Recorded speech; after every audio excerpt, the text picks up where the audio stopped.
Okay, time for the famous open box problem. All right, all these open box problems are very, very similar. I'm just going to redraw this diagram real quick here. All right, so basically the open box problem is a situation where you have like a rectangular piece of cardboard and like square corners or some type of corners have been cut out of it, and you're going to then fold up these sides to create a box with no top. Okay, so on the picture you could see the box with no top, and then you could see what it looks like when it's laying out flat. Okay, and this picture actually labels all the dimensions for you nicely, so it makes it kind of nice and easy. So they tell you it's a 32 by 32 square piece of rectangle, and squares of dimension x by x have been cut out of each corner. So x by x, etc. X by x. Can't write this small with my finger. Okay, x by x. Okay, so express the volume of the box as a function of the length of the side of the square cut from each corner. So volume of a rectangular prism, we should know, is length times width times height. So we have to think about what's the length, the width, and the height of this this figure here. So the length of my box will be this piece here, right? This piece here, right? So this whole thing was 32, and we took x's away from both sides. So the length is 32 minus 2x. The width also happens to be 32 minus 2x because this is a square box. Okay, if it wasn't a square box, then we would need the other dimension.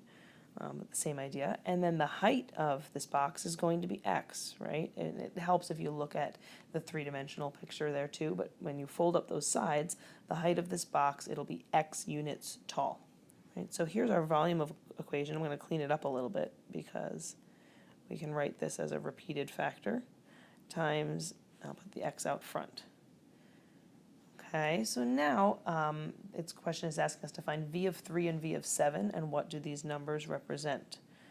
Okay, so if we do v of 3, so in other words, when x equals 3, what is the volume of the box? Well, 3 times 32 minus 2 times 3 is 6 squared, right? So we have 3 times 26 squared.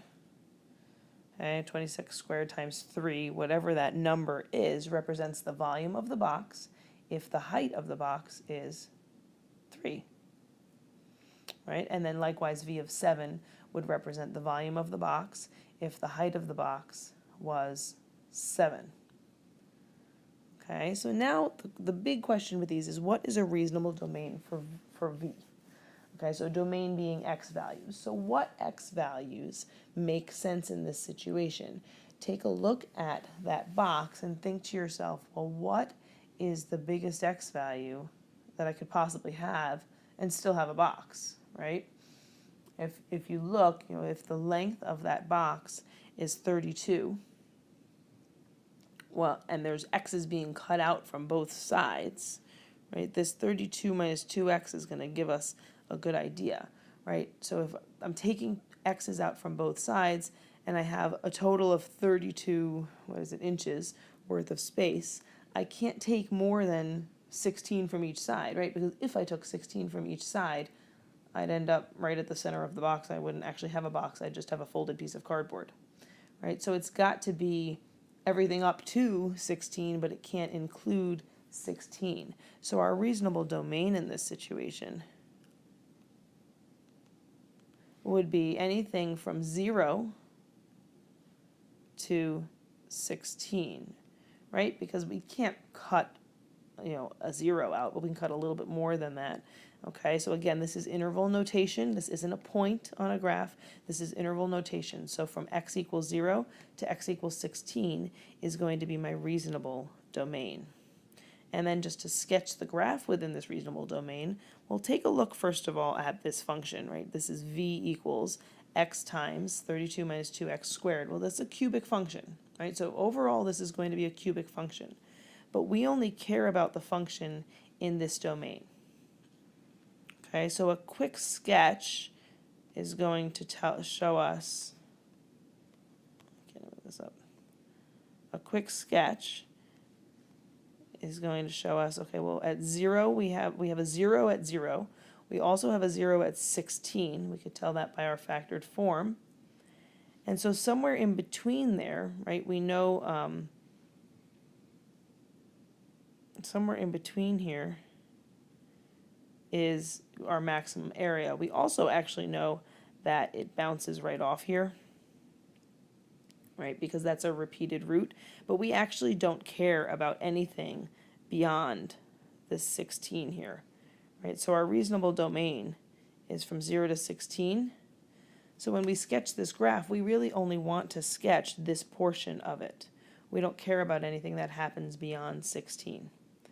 Okay, so and at this point we can then grab our calculator. We could restrict our window to be within this domain, and we can grab our calculator and find out what is that maximum volume, the same way we would find it for a quadratic.